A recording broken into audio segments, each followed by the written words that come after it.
Dejamos constancia para el registro de la presencia de todos los intervinientes, Ministerio Público, querellante, defensas, acusados y tribunal. Estamos escuchando los alegatos de clausura del Ministerio Público. Fiscal, tiene la palabra.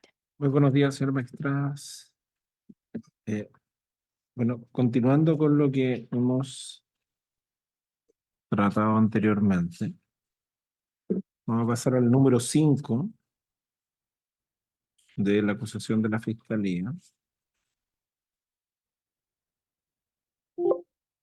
que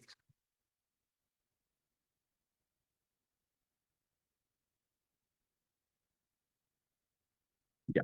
Bueno, la Fiscalía denomina este capítulo como actos de lavado de dinero en relación a bienes inmuebles, y ahí se da una serie de modalidades y también recaen sobre varios bienes inmuebles. Ya, como le adelanté en algunas sesiones anteriores, tratándose de inmuebles, sobre todo, lo que estamos hablando son de actos de lo que se denomina como estratificación, ¿ya? La estratificación es un modelo o sea, la estratificación viene del modelo Gafi, ¿ya? Donde separa o delimita estas tres etapas del lavado de dinero, y el modelo Gafi señala que las estratificaciones dice lo siguiente: una vez inyectado con éxito el dinero ilícito en el sistema financiero, la operación de lavado de activos requiere la creación de múltiples transacciones que separen aún más los fondos de su fuente ilegal. El fin de la estratificación es dificultar en el mayor grado posible el rastreo de estos fondos aparentemente legales para evitar la identificación de su fuente ilegal. ¿Ya? Entonces, considerando esta circunstancia, lo que en definitiva se persigue son operaciones que son desde el punto de vista legal neutras, como lo dijo varias veces el señor Álvarez. Bueno, como, como aclaración, la Fiscalía entiende, y así ha sido presentado ante ustedes, que el señor Fuentealba tenía bienes con anticipación a ser comandante en jefe. Es un tema que no está discutido y nosotros entendemos que son los bienes y con sus respectivas deudas que él señaló cuando dio su primera declaración de patrimonio en el abril del 2011. Ya, pero el hecho de que una persona tenga bienes anteriormente o tenga muchos bienes anteriormente no quiere decir, obviamente, que no pueda lavar dinero. De lo contrario, los grandes delitos económicos cometidos a veces por grandes empresarios, entonces uno podría partir de la base que esas personas no pueden cometer lavado de dinero. Lo que en definitiva se persigue en estos casos, los que vamos a ver a continuación, es que dineros que son mezclados con otros, con fuentes lícitas e ilícitas y fuentes indirectamente ilícitas, previamente colocados en el sistema, se pretende estratificarlos e integrarlos a la economía por múltiples operaciones, ¿ya? El señor Álvarez, don Cristian Álvarez, en el audio 24, para los efectos de contextualizar por qué era importante el tema de los bienes inmuebles, dijo que era súper relevante, en el minuto 18:30 en adelante, y dice que es súper relevante dentro de lo que es la investigación, considerar los bienes, saber los bienes, identificar los bienes y ver la forma de cómo se adquirieron los bienes y vincularlos, si efectivamente tiene una vinculación directa con el delito base, dice. Es por eso que dentro de todo esto, lo que me consulta, aparte de los inmuebles, es una etapa relevante dentro de la investigación: identificar los inmuebles y analizar cada una de sus operaciones con respecto a las compras, las ventas, el financiamiento de cada uno de ellos, para poder ver cuál es la forma de adquisición, con qué fondos se adquirieron y si realmente tienen alguna justificación aparentemente legal o lícita. Ahora, desglosando aquello que está en la acusación, en el 5.1 hay un capítulo que se denomina compra y recompra de inmuebles, ¿ya? Lo que se reprocha en este caso, y ya lo dice la acusación, dice que el imputado Fuentealba Poblete realiza algunas operaciones de compra, venta y recompra de inmuebles entre él y dos de sus hijos, operaciones que no tienen justificación económica ni jurídica aparente, siendo realizadas con el único fin de desvincular en forma progresiva el dinero desde su origen ilícito. Entonces, básicamente lo que se reprocha aquí es la carencia de justificación económica o la no razonabilidad económica de las operaciones. Cabe considerar que este concepto es un concepto que ya emana desde la Ley 19.913, cuando la ley trata lo que se denomina las operaciones sospechosas, ¿ya? Y es un concepto que además que la normativa internacional respecto al lavado de dinero es muy recurrente porque en definitiva son operaciones que carecen de esta justificación, ¿ya? Si uno revisa las operaciones, en particular solamente refiriéndonos ahora al 5.1, se da cuenta que ninguna de las explicaciones o documentos que han sido dados acá dicen relación con una justificación del punto de vista económico de estas operaciones, no, y básicamente lo que dice en relación con la introducción o reintroducción de bienes ilícitos, que obviamente en algunos de los casos hicieron un camino previo para llegar a estos bienes o a veces fue un poco más directo o indirecto. Por eso fue un punto importante para nosotros, si no me equivoco, en el tercer día de la clausura, en explicarle por qué nuestra ley incluía el concepto de los bienes indirectos provenientes del lavado de dinero, porque es un punto que es relevante a la hora de ver sobre todo la estratificación de bienes. Ya, lo que en definitiva ambos inmuebles, el inmueble está en la letra A, Cerro Colorado 6130, Departamento 62 y los militares 4915, son dos manifestaciones pero que dicen relación básicamente con lo mismo. En el primer inmueble el señor Fuente Alba adquiere y en el segundo inmueble el señor Fuente Alba vende, ya que además no son las mismas, no son las últimas ni las primeras transacciones respecto a esos mismos inmuebles.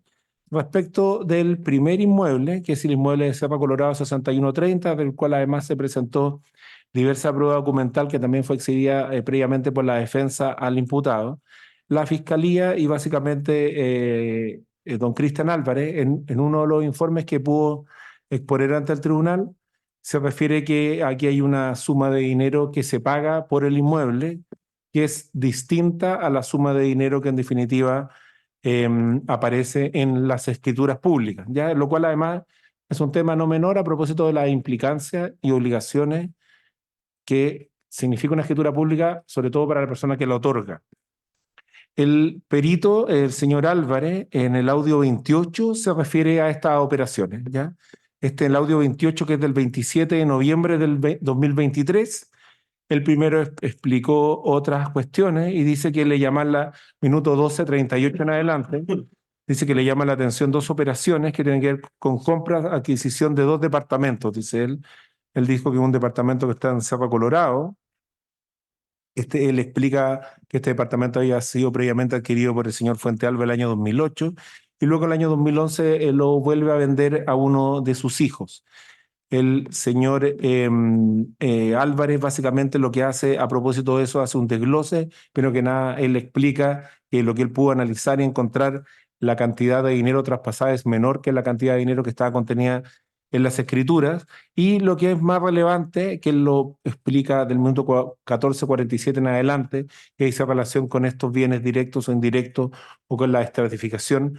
Él dice, sin embargo, de acuerdo al análisis, yo puedo observar aproximadamente 96 millones de pesos que fueron pagados a sus hijos. De esos 96 millones de pesos me llama la atención una operación similar en los casos que mencioné anteriormente. En esos 96 millones, como siempre, ha sido la fórmula, provienen de fondos mutuos. Y entonces él dice que hace una trazabilidad de estos fondos mutuos, es decir, cuál es el origen de los mismos, y él establece que parte de esos fondos mutuos que fueron pagados, de estos 96 millones, él establece que hay 50.045.000 pesos que provienen de un cheque de Classic Car. Y él, haciendo su revisión, se trata básicamente de un cheque de Classic Car que proviene del vehículo CPDP-13, que es un Audi R6, que fue tratado anteriormente, si no me equivoco, el día viernes, donde se trata de este auto que se paga con $44.900 en efectivo, y ya los tratamos y además se hacen unos pagos con la tarjeta de crédito. Este bien inmueble, en particular el que estamos tratando ahora, está directamente vinculado con la transacción del automóvil, porque lo que se hace acá es que los dineros que ya habían sido previamente colocados en el sistema financiero con la incorporación de dinero en efectivo, 44.900, que fueron los que glosamos anteriormente, ahora vuelven a aparecer, pero vuelven a aparecer de forma indirecta, es decir, ya no tenemos un origen directo, sino tenemos un origen indirecto. Y para todos los efectos, que es lo importante de esta trazabilidad, es que si alguien quisiera ir a la trazabilidad de los fondos, como lo recalcó tanto el señor del Valle, y sobre todo la trazabilidad para los efectos de la adquisición de este departamento. La trazabilidad inmediata sería un documento que dice que estos son fondos mutuos, pero obviamente este documento fondos mutuos no va a incorporar que en el origen de esto, año 2010, por el precio de este automóvil se depositaron dineros en efectivo. Por lo tanto, obviamente esto demuestra cómo estos bienes se van transformando, como señala la definición de Gafi, a través de múltiples transacciones, que en definitiva lo que pretenden es desvincularlo de su origen inicial, que son los dineros ilícitos.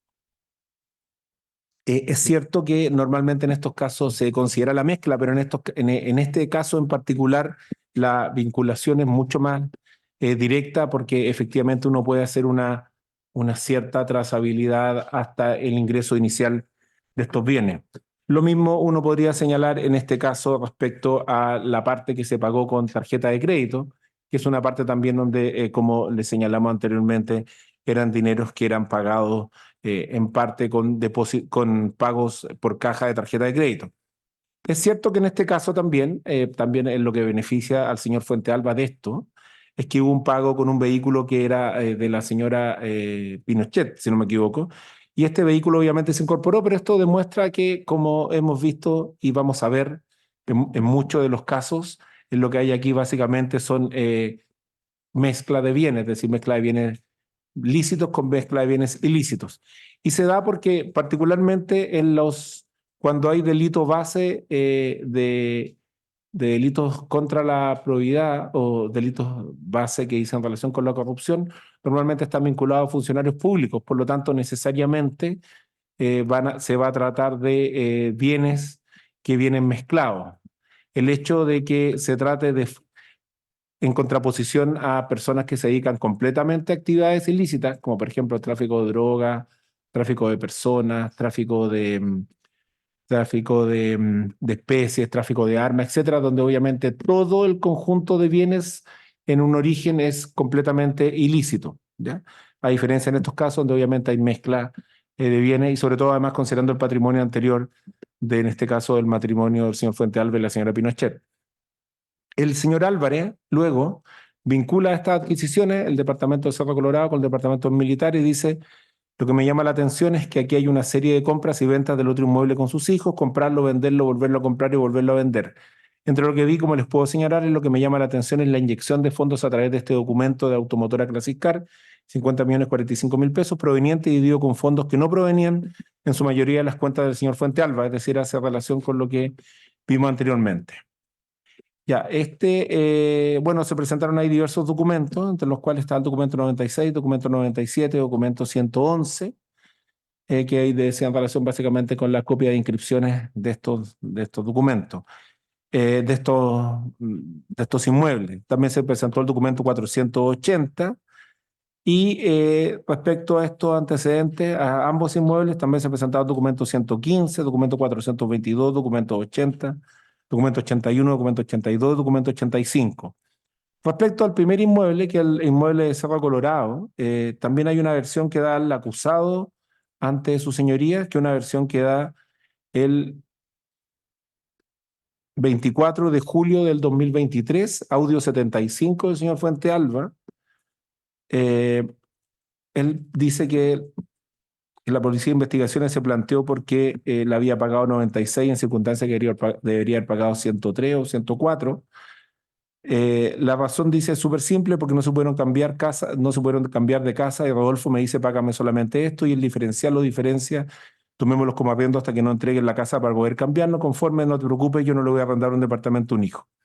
Entonces, lo que uno en definitiva puede concluir de esta prácticamente confesión del acusado es que la cláusula donde que se contiene el precio del departamento en estos casos es falsa, porque no dice la verdad. Es decir, en muchos otros casos hemos escuchado que el acusado pretende que con documentos a veces de tiempos muy antiguos se le crea, pero en este caso lo que nos quiere decir es que al documento que él mismo firmó no le creamos. ¿Ya? Y aquí la verdad es que esto está regulado por nuestra ley. El artículo 1700 del Código Civil dice que el instrumento público hace plena fe en cuanto al hecho de haberse otorgado su fecha, pero no en cuanto a la verdad de las declaraciones que en él se hayan hecho los interesados. Y lo que es relevante para estos efectos, y debe ser comprendido, dice, en esta parte no hace plena fe, sino contra los declarantes. Es decir, ese documento no es válido para nadie en cuanto a sus declaraciones, pero sí es válido respecto del acusado en este caso. Por lo tanto, obviamente aquí tenemos una versión que documentalmente no es sostenible, y la versión que da el señor Álvarez, que hace el análisis, etcétera, todo eso dice relación con aquello que ocurrió en este caso. Ahora pasando al 5.2, que se denomina abonos y pagos de departamentos. La Fiscalía señala que aquí 5.2 dice que aquí se hacen una serie de abonos para dos inmuebles que están ubicados en Avenida Kennedy 5947, departamento 2404 y departamento 2304, departamento 2304, da nombre de la señora Pinochet, y departamento 2404 respecto al señor Fuente Alba. Ya, estos inmuebles que se compraron en diciembre del año 2012, se compraron sin hipoteca ni provisión de enajenar.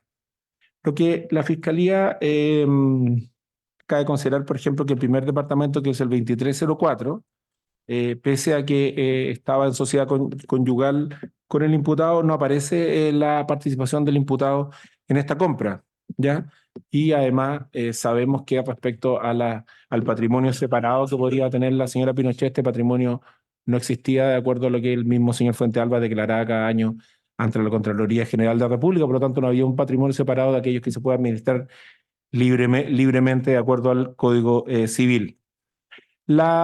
Respecto a esto, la Policía de Investigaciones, y básicamente la investigación que hizo el señor Cristian Álvarez, hace un primer reproche respecto al departamento 52.1, que es el departamento 2304, y lo primero que se reprocha es una mezcla de bienes ilícitos a propósito del primer cheque que se pagó. Es un cheque que se paga el 14 de junio, se gira un cheque a Inmobiliaria Asturias por parte de la cuenta corriente que analizamos anteriormente, que es la cuenta corriente de doña Anita María, cuenta corriente que fue analizada largamente por el señor Escobedo, por el señor Álvarez, y también la referimos nosotros en la acusación.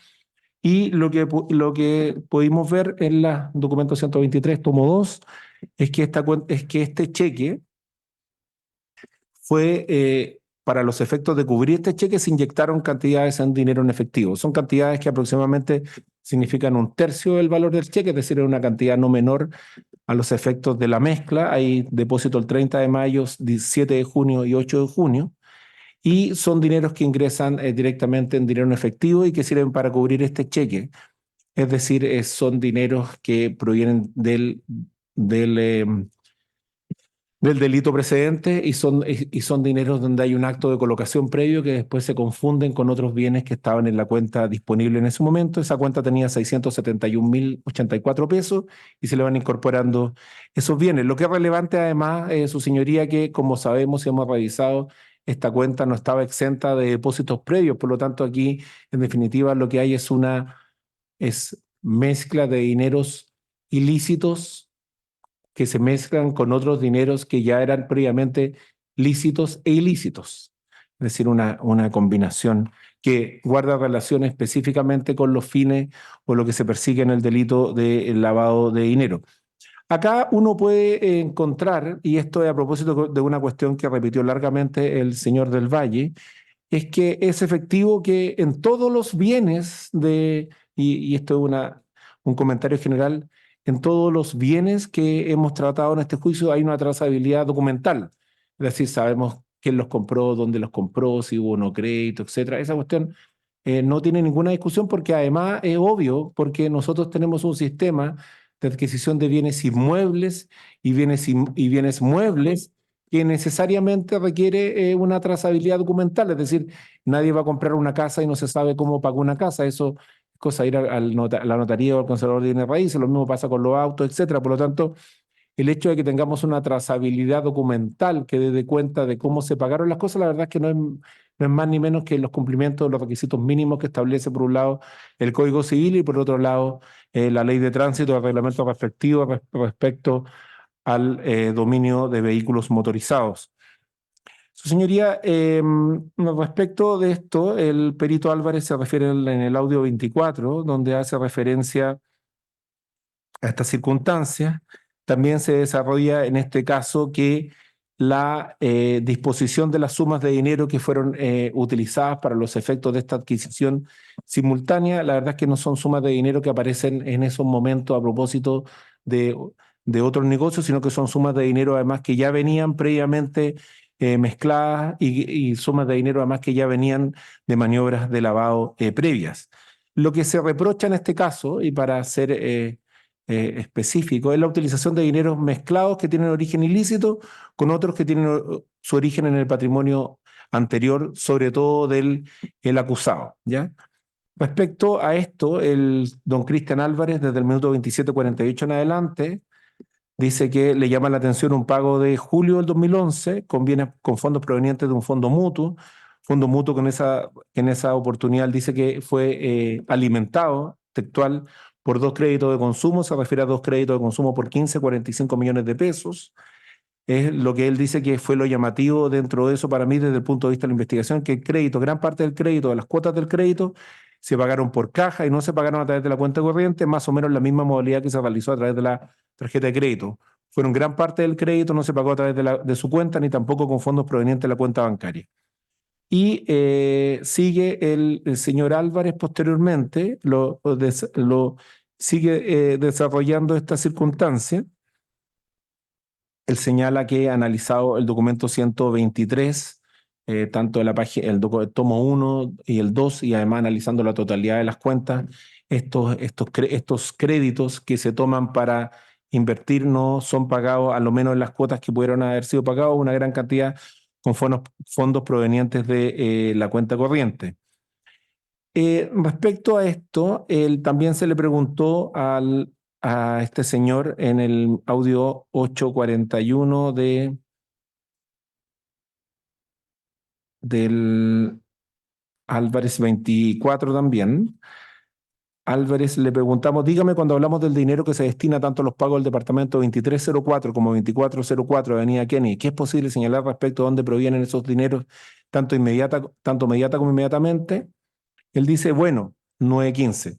Como señalé anteriormente, los fondos principalmente provienen de fondos que tenía el señor Fuente Alba contenido en el fondo mutuo. Uno de ellos de forma indirecta, como lo señalé anteriormente, proviene principalmente de la toma de créditos, dos créditos de consumo, me lo recuerdo del mes de julio, dos montos que provienen de fondos mutuos, cuyos fondos mutuos fueron previamente alimentados por dos créditos de consumo que tomó el señor Fuente Alba de 15,45 millones de pesos.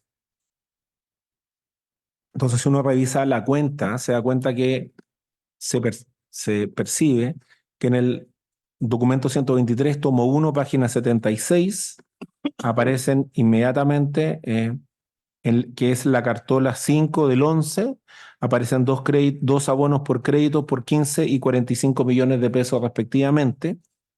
Estos abonos posteriormente fueron invertidos, se hace una inversión en valores de 63 millones de pesos.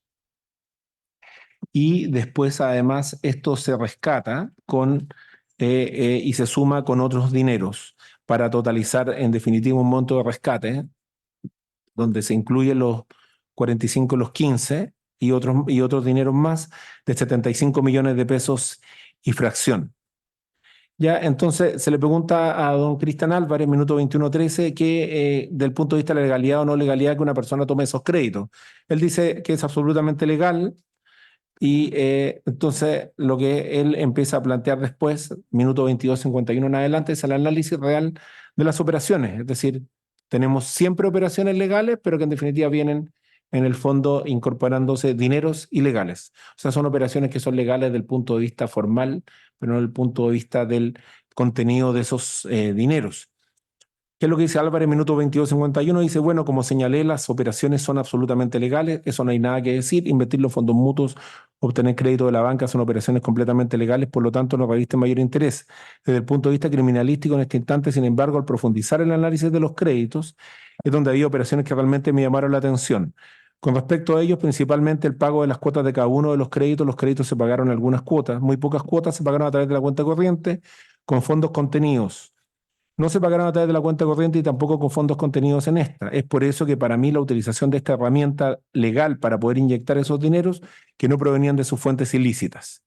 Él se le plantea desde el punto de vista de razonabilidad de la operación, qué sentido tiene eh, tomar un crédito, depositarlo en un fondo mutuo. Bueno, uno normalmente debería pensar que difícilmente una persona le va a ganar al banco tomando créditos, depositarlo en fondos mutuos.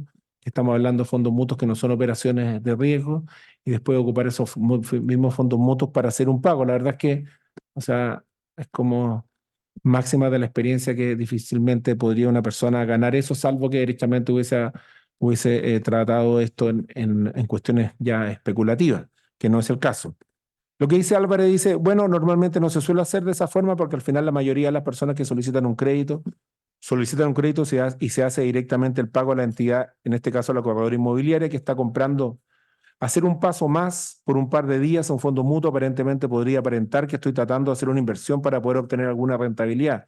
Sin embargo, el periodo de tiempo es tan corto que no reviste mayor utilidad en ese sentido. Sin embargo, si la utilización de los fondos mutuos, como he ido señalando, esta mecánica de poner todos los dineros obtenidos por el señor Fuente Alba, tanto venta de inmuebles como venta de automóvil, principalmente, mayoritariamente, diría que fueron invertidos en fondos mutuos para luego ser utilizados en sus destinos finales. Desde este punto de vista, a la hora de justificar los fondos, es fácil decir, provienen de una inversión, por lo tanto, eso ha sido la temática de todo. Fue así que lo pude señalar también el primer día que tuve a la vista un peritaje que presentó la defensa. Muy bien hecho, el peritaje en el cual las justificaciones de las inversiones principalmente estaban desde ese punto de vista. Inversiones en fondos mutuos, siempre inversión en fondos mutuos, por lo tanto, sí que hay que dar un paso más para poder profundizar y poder llegar al origen, que es lo que al final se está tratando de realizar en este sentido. Tratar de alejar, generar un mayor paso, mayores barreras para poder llegar al origen que realmente no se quería llegar, que en este caso sería el pago de las cuotas de los créditos. Posteriormente sigue desarrollando esta circunstancia y posteriormente el señor Álvarez, minuto 29 en adelante, se le pide que revise documento 123, tomo 1, página 73, y él señala ahí específicamente que los pagos que antes aparecían en la cuenta, que eran de 1.400.000 pesos de difracción y 489.000 pesos de difracción, él señala a propósito, por ejemplo, de la cartola que es del 30 del 6 del 11, señala que no aparecen, ¿ya? Por lo tanto, obviamente, estamos hablando que estos pagos, que la forma de inyección de estos dineros es una apariencia para los efectos de poder inyectar, por otra parte, estos dineros del punto de vista de los pagos en dinero en efectivo, lo cual obviamente además es una modalidad que se ha repetido alrededor de 700 oportunidades dentro de lo que es la dinámica de los pagos que se realizaban en la cuenta corriente del acusado. Y el señor Álvarez, para cerrar esto, en el audio 27, le preguntan, básicamente él dice lo mismo, que ambos inmuebles se adquirieron de forma conjunta, fueron pagados principalmente con fondos provenientes de la misma cuenta. Si bien uno de los departamentos está a nombre de la señora Pinochet, el otro del señor Fuente Alba, pero ambos se financiaron de la misma forma, dice. Fueron financiados con fondos provenientes principalmente de la cuenta personal del señor Fuente Alba y tal como señalé anteriormente, desde el punto de vista de mayor interés, desde el punto de vista de la investigación, fueron dos puntos. Bueno, un par de puntos claves que para mí parecer son bienes que fueron adquiridos con capital contaminado. Producto, en primer lugar, parte de las cuotas de los abonos fueron obtenidas a través de los créditos. Los dos créditos que señalé anteriormente, créditos que fueron pagados en gran parte a través de una vía distinta a la cuenta corriente y que no pues, fueron pagados con fondos de la cuenta corriente. Respecto a eso mismo, posteriormente también se desarrolla un punto respecto a pagos que están vinculados a esos departamentos. En particular, lo que quería situar con mayor detalle es a un pago que está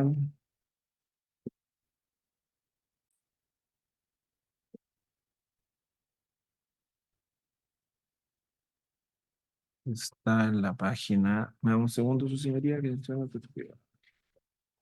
Ya, está en la página 60 de la autoapertura. Ya, esto se refiere precisamente a un pago por 46 millones de pesos, 46 millones de pesos de infracción que son girados de un cheque de la cuenta del Banco de Chile del señor Fuente Alba, que está la cuenta que hemos referido sucesivamente. En el audio 27 del señor Cristian Álvarez, perito de la Fiscalía, él dice que este cheque que se emitió el 13 de diciembre por 46.000 pesos, que es la misma cifra que está en la autoapertura, se cubre con el saldo anterior de la cuenta, que era de 47 millones de pesos, era algo más de 1.200.000 pesos superior. Dice que este saldo se compone principalmente por dos abonos. El primero de ellos del día 12 por un depósito en efectivo de 11.776.000 pesos y abono por nómina de pago de 33 millones de pesos de fracción. Ambos abonos, dice el señor Álvarez, son los que se reutilizaron para cubrir el cheque antes mencionado. Dice el señor Álvarez que para estos efectos, este abono, que era el de 11.776.000 pesos, que es un abono que aparentemente provenía de dinero en efectivo en moneda nacional, el señor Álvarez lo delimita y establece que el origen de estos dinero en definitiva es la cartola de cuenta corriente en moneda extranjera. Él dice que estos dineros provenían de la cuenta corriente en moneda extranjera y en particular a propósito de la venta en el mercado informal, básicamente el banco, no estamos diciendo que estos se vendieron fuera, de $23.000. Por lo tanto, lo que es relevante para estos efectos, y lo explica Álvarez en el minuto 6:28 en adelante, dice, bueno, principalmente la cuenta utilizada para el pago de estas inversiones es la cuenta personal del Banco de Chile del señor Fuente Alba con su cónyuge. Cuenta que, como también lo señalé en un principio, lo señalé yo como la cuenta principal del señor Fuente Alba, donde recibía sus ingresos formales, ingresos legales por el desempeño como comandante en jefe, su arriendo y todos los rescates e inversiones que él iba realizando, adicionalmente la serie de depósitos en efectivo que también se detallaron anteriormente. Estos fueron los ingresos que llegaron a esa cuenta en la cual, como lo señalé en un principio, para mí, de acuerdo a mi experiencia en la investigación de este tipo de materia, son cuentas que realmente son alimentadas, que reciben inyecciones de capitales ilícitos y de esa forma se difuminan entre los fondos lícitos. Por lo tanto, me llamó la atención la contaminación del capital y desde esa fuente de almacenamiento de sus ingresos surgen los pagos también para poder realizar la inversión y realizar en este caso también parte de los pagos que el inmueble estamos hablando. Por lo tanto, lo que tenemos en este caso, su señoría, nuevamente, es decir, fondos que provienen indirectamente desde las colocaciones previas, pero que en definitiva, y esto no es algo que sea anormal en el lavado de activos, en la etapa de estratificación siempre el origen de los fondos son fondos que provienen indirectamente de los bienes, porque de lo contrario solamente existiría lavado en la etapa de colocación y no existiría lavado en las etapas posteriores. Lo que se pretende aquí es alejar el origen inicial con una serie de transacciones que en este caso estamos refiriendo. Voy a pasar ahora al punto 5.3 de la acusación, que se refiere que la acusación lo menciona como lavado de activos para compra de parcelas Fondo Santa Filomena, Brisas de Chicureo, Colina. Bueno, este bien inmueble que ya tiene una incorporación de capital contaminado a propósito de los pagos del jardín y pago diseño del jardín y del pasto sintético, ¿ya? Es decir, que esto se produce ya luego de la compra, cuando ya el señor Fuente Alba tenía el dominio de este bien. Tiene también en su origen también un origen de un patrimonio que es contaminado, ¿ya? Y esto básicamente dice relación con que según lo que estudió el don Cristian Álvarez hizo una reseña en relación a lo que está contenido en la página 62 de la acusación, que son los diversos pagos que se van haciendo previo a la adquisición propiamente tal o previo a la suscripción de la escritura. El señor Álvarez lo revisa pormenorizadamente y básicamente él después toma el documento 123, toma 1, y señala que estos pagos se reflejan en la cuenta corriente. Él dice en minuto 45:21 del audio 27, dice, bueno, básicamente que son todos montos que provienen de fondos mutuos, desde la corredora de Banchile, todos son montos que el señor Fuente Alba tenía que ir ingresando a estos productos financieros, de los cuales fue posteriormente retirando para poder ir pagando esas cuotas. También hay un depósito a plazo que el que es como depósito en efectivo, también un depósito a plazo que había de por medio, que son 237 millones que se utilizaron para pagar esto. En el audio 28 dice después, bueno, con respecto a la compra, lo que recuerdo de ese día que revisamos la escritura, había una parte de la adquisición que fue al contado y otra parte a través de crédito. Él señala estos abonos del 2013 y 2014. Él señala la suma de los abonos. Lo que me llamó la atención fue que, de acuerdo a la escritura, el pago contaba de 250 millones y hay aproximadamente 84 millones de fracción que se pagan, que se abonan por sobre los escriturados, dice él. Respecto al origen de los fondos, que en definitiva es lo que aquí se persigue desde el punto de vista de la estratificación, dice Álvarez que con respecto a los fondos utilizados para hacer el pago de estos abonos que se realizaron, estos 6 abonos, principalmente esos abonos provienen en primer lugar de fondos que se tenían invertidos en fondos mutuos y tenían su origen principalmente en la venta del inmueble correspondiente al departamento 42 de Santa María, que es el departamento que había vendido el señor Fuente Alba. Sin embargo, hay 2 cosas que me llaman la atención ahí desde el punto de vista de la investigación de lavado, que en la segunda cuota se aprecian.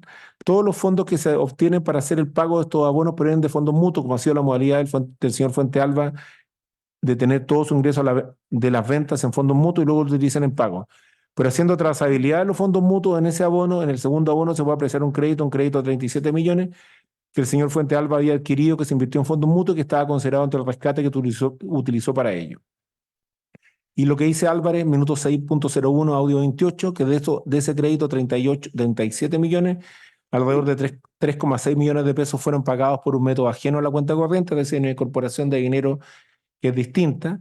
Y también señala, minuto 6.19, que para complementar ese abono, que fueron de 82 millones, aproximadamente hay un abono de 42 millones al fondo mutuo, que se utiliza para cubrir este abono, este parte del pago del inmueble, que los 42 millones provienen de la venta de un vehículo. Este vehículo corresponde a un vehículo Audi S6, que este vehículo fue adquirido con un cheque de $86.000 y fracción. ¿Qué es lo que llama la atención? Minuto 7.10, dice el señor Álvarez, ¿qué es lo que se analizó días previos atrás? Que es una cuenta que fue abonada básicamente en gran parte con depósitos en efectivo en dólares, con fondos que no provenían de su cuenta corriente.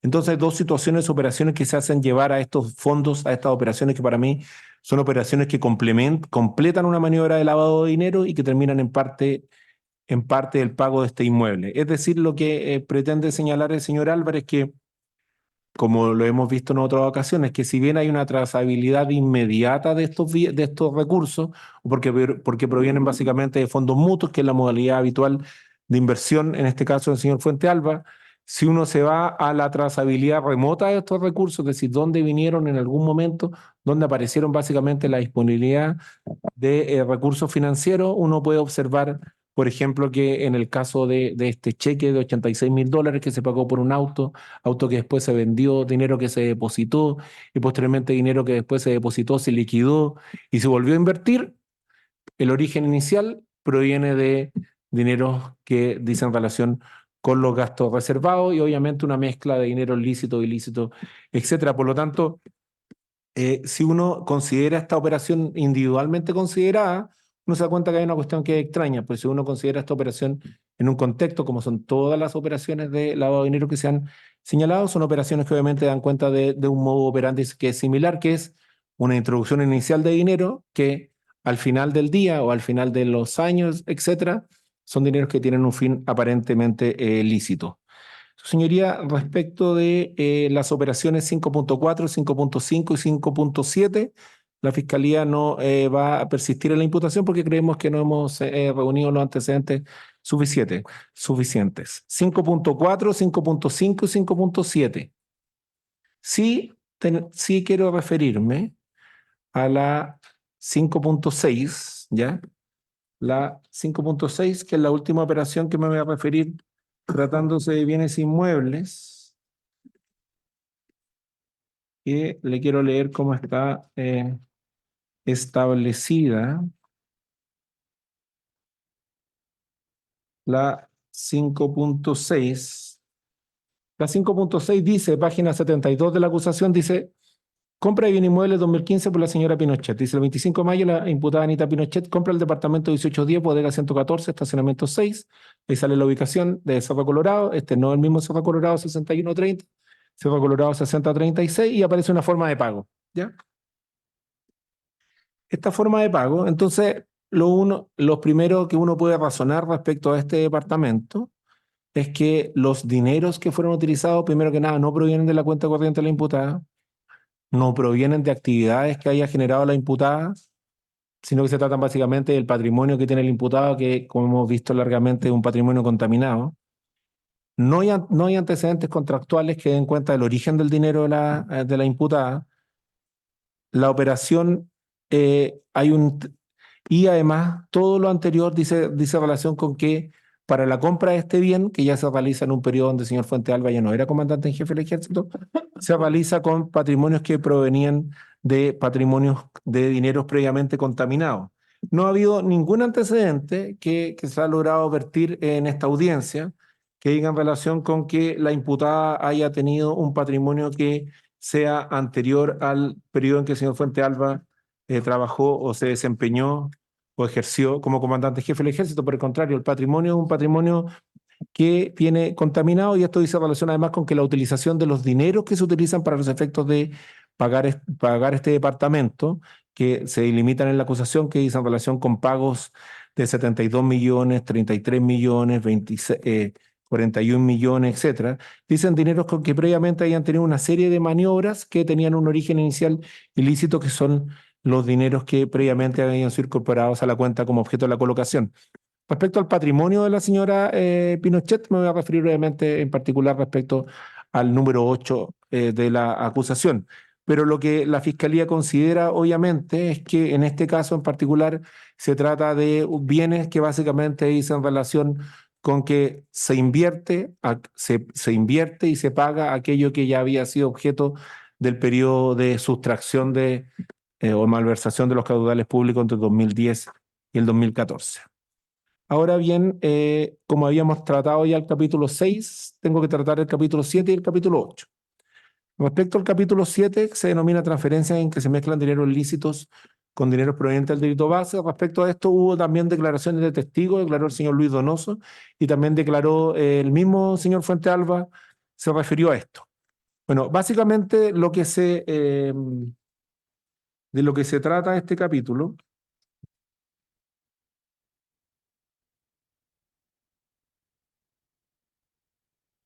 Este capítulo tiene un cuadrito en la acusación donde se hace una relación a que, a propósito de transferencias de comisiones de servicio, se incorporaba un dinero adicional que era un delito que era directamente proveniente del delito base, que en consideración de la Fiscalía es un dinero que no está vinculado a viáticos, ¿ya? Básicamente, este documento se relaciona, documento 380, en relación al documento 7 y el documento 122. Ya el documento, respecto a estos movimientos que aparecen en el documento 122, lo que se cuestiona en este caso es que no es viático. De hecho, el imputado hizo relación con que respecto a aquello que había que se depositaba en el mes de noviembre, que son esos $2.135 adicionales. Él lo vinculó a una comisión de servicio a Perú, pero la comisión de servicio a Perú lo que no concuerda en este caso, y no es razonable, considerando además la forma en que esto sucedía, la comisión de Perú era de agosto, por lo tanto obviamente no estamos hablando de cuestiones que son relacionadas.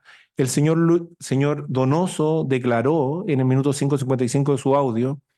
Él dijo que efectivamente él realizaba todos los trámites que decían en relación con las planillas de viáticos de los comisionados. Dijo que preparaba la planilla de viáticos, el correspondiente cheque se lo pasaba por la firma a los jefes, como él mencionó, y posteriormente acudía ante la oficina del comandante en jefe a sacarle la firma y a entregarle el cheque, ¿ya?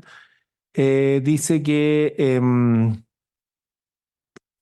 respecto al punto de vista de la neutralidad de los actos, obviamente son actos absolutamente neutros. El señor Donoso hizo una operación, el señor Donoso atribuye en el minuto 7:34 en adelante que esta es una operación que estas son operaciones que él realiza por orden del coronel Cortés. Obviamente el señor Donoso, como una persona de rango menor dentro de la orgánica de la comandancia en jefe del ejército, no iba a tener instrucciones directamente del señor Fuentealba. Y respecto a esto mismo, el imputado declaró el 10 de julio del 2023 en el audio 28, y él dice efectivamente que fue a preguntas de la fiscalía, se le pregunta, ¿se acuerda que usted habría hecho esos depósitos cuando fue comandante en jefe del ejército en Estados Unidos en dólares? Dice, no exactamente, pero sí pueden haber habido depósitos no necesariamente hechos por mí. ¿Quién hacía esos depósitos? No lo recuerda, dice. Funcionarios de ejército, se pregunta, pueden haber sido funcionarios de ejército, personas a quienes pudimos hacerle encargado algo y depositaron la diferencia, no sé. Y se le pregunta respecto a depósitos que se habían realizado en abril, dice que no se acuerda. Se le pregunta respecto a depósitos de marzo, tampoco se acuerda, etcétera.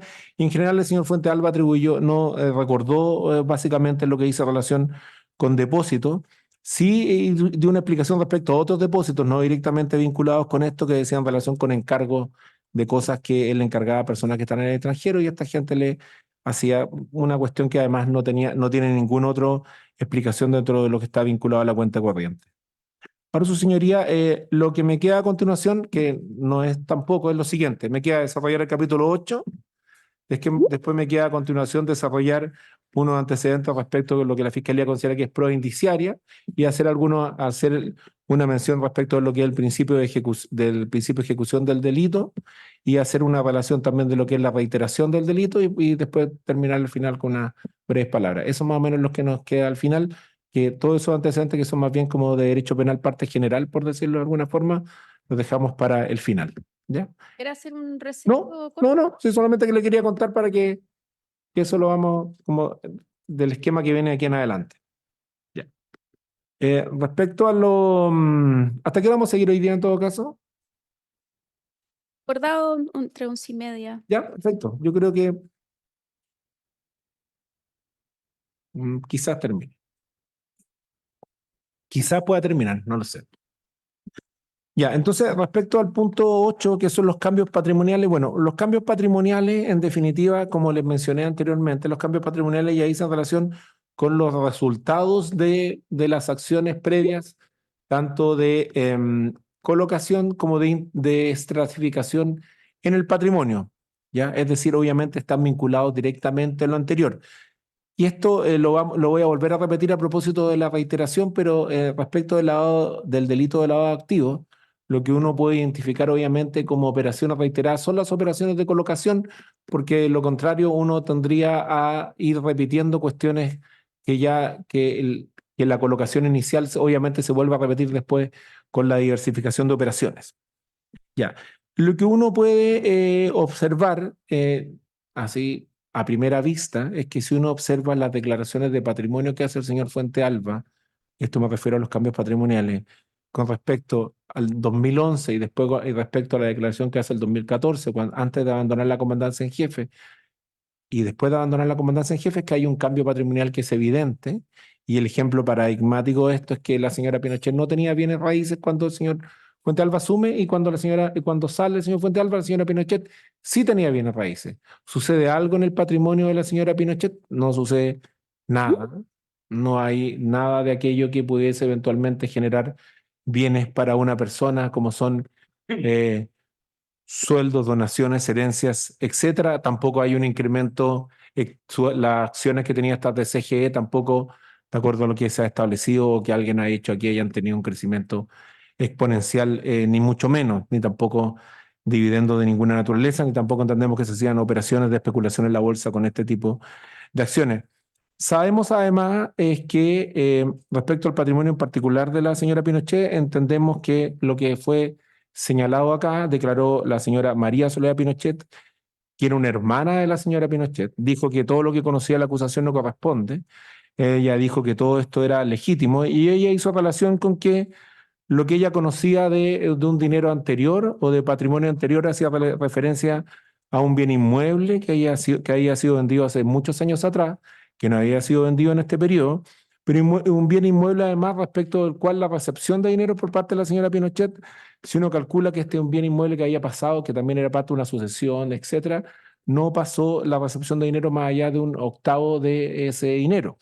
Y si uno revisa además la declaración de patrimonio del señor Fuente Alba del año 2011, lo que el señor Fuente Alba declara el año 2011 es que la señora Pinochet no tenía ya ese dinero, de lo contrario hubiese declarado. Y además aquí hay algo que es súper importante y que quiero ser incluso reiterativo al respecto, es que la declaración que hace un funcionario público obligado respecto al patrimonio del cónyuge es voluntaria.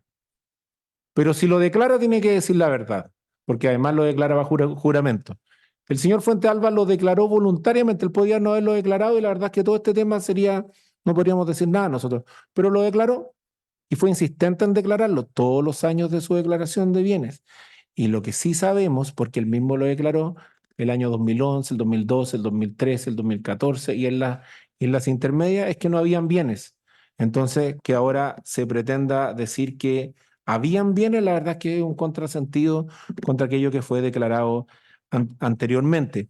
Porque además, su señoría, y esto es relevante porque creemos que el incremento patrimonial de la señora Pinochet es paradigmático respecto al beneficio de los acusados, es que el señor Fuentealba presentó durante el juicio diversos antecedentes, testigos, unos documentos bancarios del año 88, del año 89, que supuestamente tuvo dinero patrimonialmente.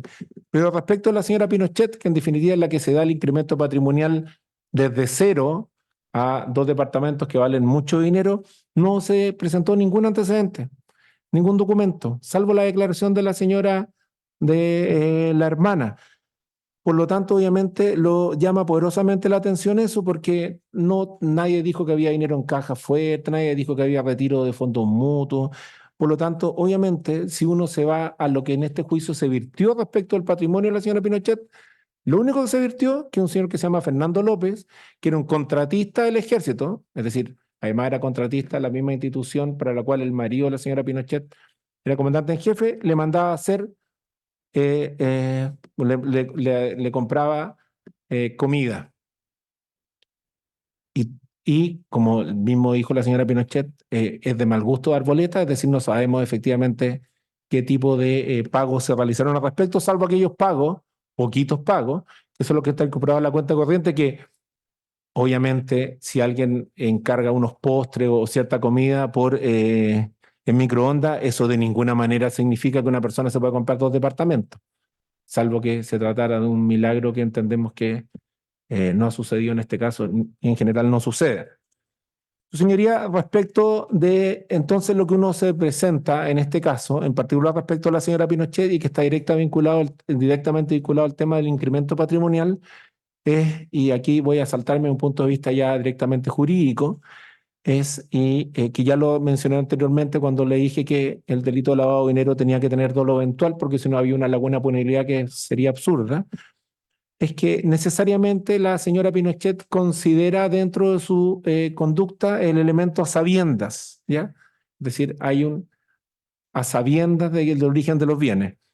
Al respecto, hay un libro muy interesante, que es un libro de la Organización de Estados Americanos, que es un libro que se llama En combate al lavado de activos desde el sistema judicial, que tiene diversos autores, el señor Isidoro Blanco, Eduardo Fabián Caparrós, Víctor Prado y el profesor Zaragoza, destacado fiscal general de la Audiencia Española, y ellos en la página 139 de ese libro, a propósito, dicen que cómo en definitiva podemos probar el elemento a sabiendas. Entonces lo que dicen estos señores, y básicamente recogiendo la jurisprudencia española, que es mucho más extensa que la de nosotros sobre el lavado de dinero, que la verdad es que es bastante escasa, sobre todo de tribunales superiores de justicia, donde por ejemplo la Corte Suprema no hay ningún fallo sobre el delito de lavado de activos. Solamente está este fallo que le cité del Tribunal Constitucional, redactado por el exministro Letelier.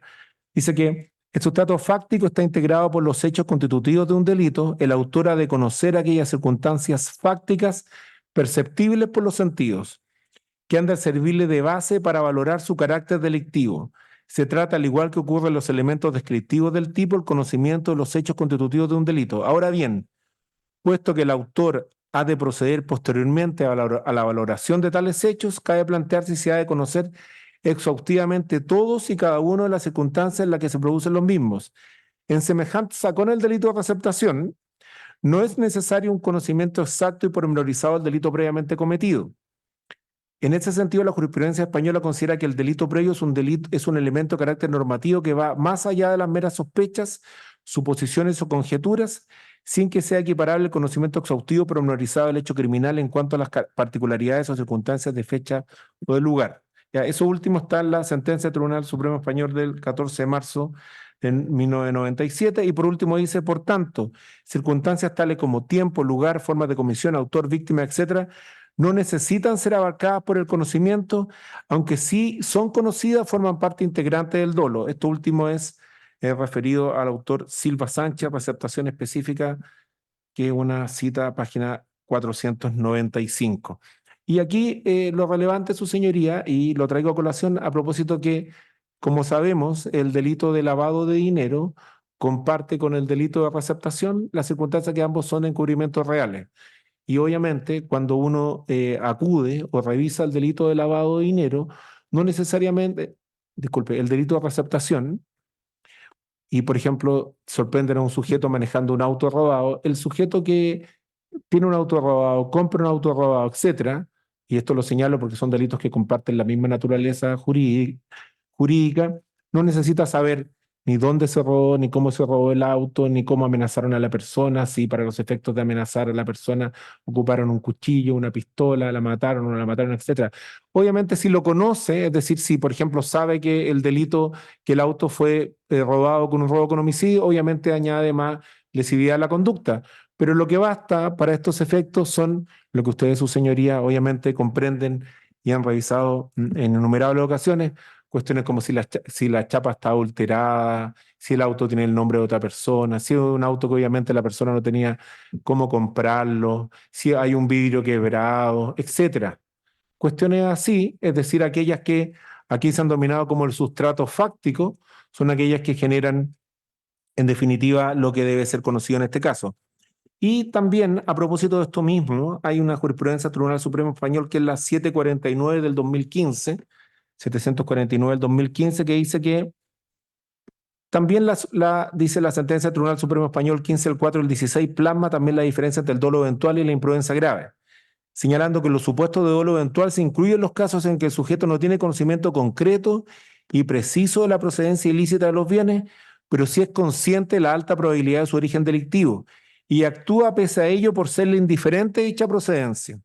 En la imprudencia se incluyen los supuestos en que la gente actúa sin conocer la procedencia ilícita de los bienes, pero por las circunstancias del caso se encontraba en condiciones de sospechar fácilmente la ilícita procedencia y de evitar la conducta blanqueadora solo con haber observado la más elemental cautela, es decir, sus deberes de cuidado.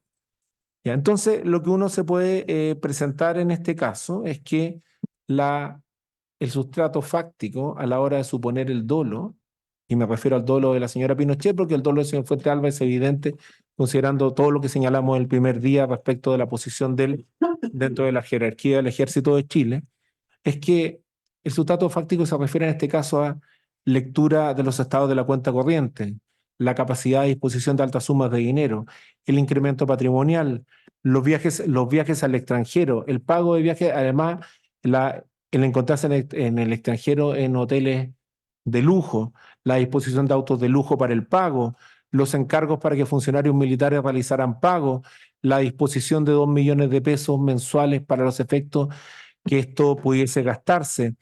El conocimiento, además, la señora Pinochet era una persona que era nueva en el conocimiento del mundo militar, hay que considerar además el certificado de matrimonio, los años que estas personas llevaban de matrimonio, etcétera.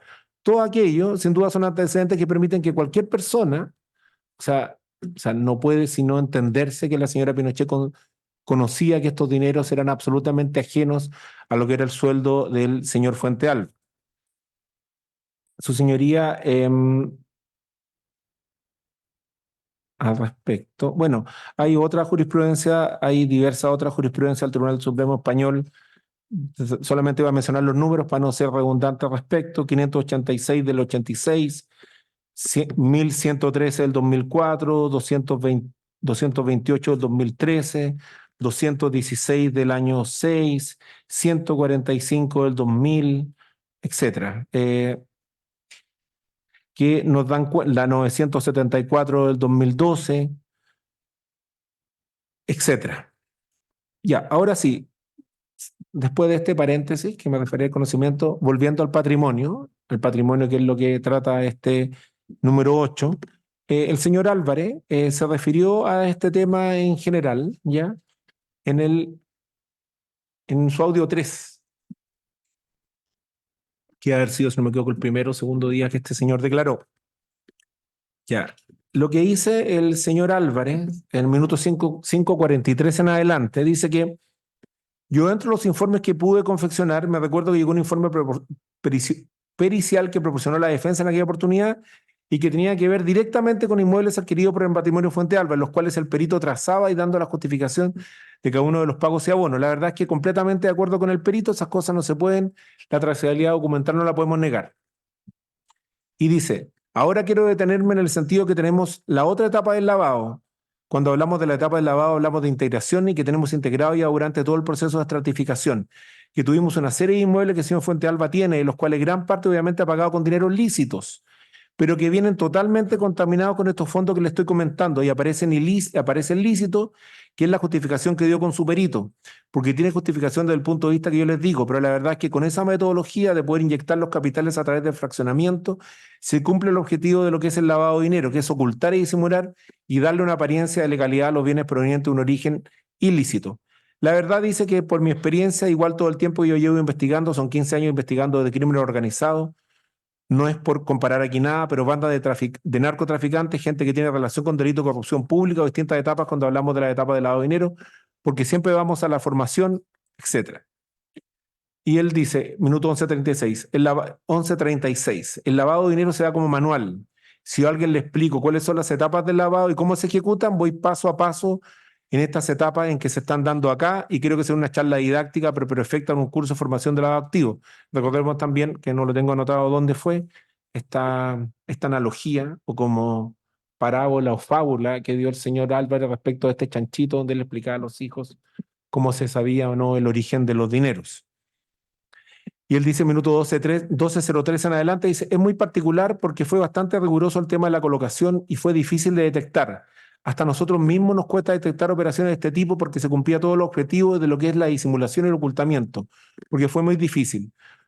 Y ahora respecto al patrimonio mismo, dice, todo esto le permitió al señor Fuente Alba incrementar su patrimonio considerablemente. Lo que no estoy diciendo, porque su patrimonio va más allá de él, le permitió ganar dinero, perfecto. Él ganó dinero, él lo obtuvo porque las ventas de los inmuebles, él también hizo inversión en valores, de depósitos a plazo, en su compañía de seguro.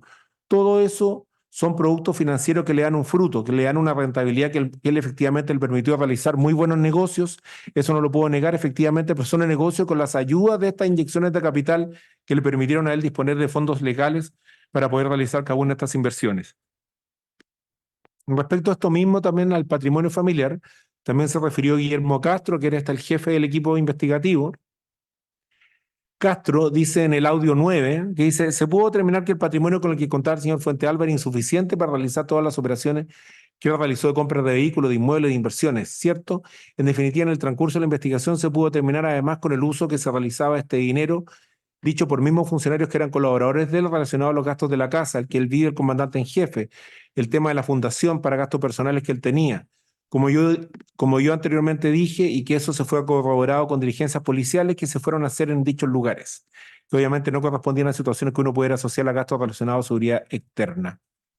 Y también se le preguntó al señor Castro si cuánto él calculaba, y a propósito del incremento patrimonial, que se habían invertido en automóviles en el periodo 2010-2014. Dijo Castro, dijo, del que yo tengo claridad del informe que yo confeccioné, pero con ayuda del equipo investigativo, es que nosotros llegamos a determinar que para las 9 compras que realizó el señor Fuente Alba, desde el año 2005 al 2010, hay alrededor de 230 millones de pesos que él fue gastando mediante modalidades de financiamiento, tarjeta de crédito con efectivo, cheques, dejando fuera los autos que se entregaron en parte de pago.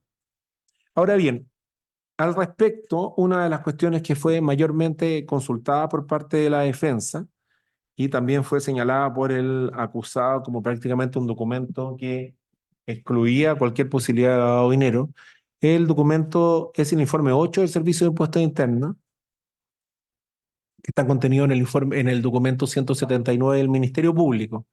Bueno, para los efectos de aclarar este informe, declaró ante nosotros don Alex Villalobos, que era un ingeniero, contador y también abogado, que trabajó en el banco de, trabajó en la en el Servicio de Impuestos Internos a la fecha de la confección de este informe.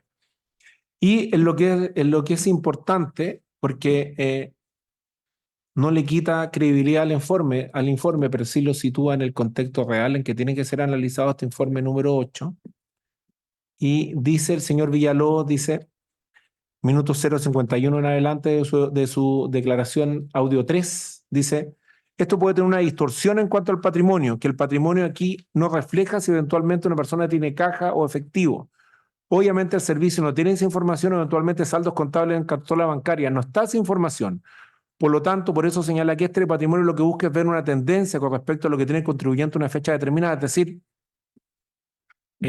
esta supuesta justificación del patrimonio que se persigue con la utilización, con la tergiversación del documento número 8, la verdad es que ya tenemos un antecedente súper importante, que además es el antecedente esencial del lavado de dinero que hemos tratado largamente en este caso, que este informe no considera dinero ni caja, ni siquiera ni siquiera considera, o sea, no considera el dinero en efectivo disponible en caja. Uno, tampoco considera el dinero o la liquidez disponible en la cuenta corriente, por lo tanto, obviamente de ninguna manera puede ser utilizado este informe número 8 para aquello que se ha pretendido.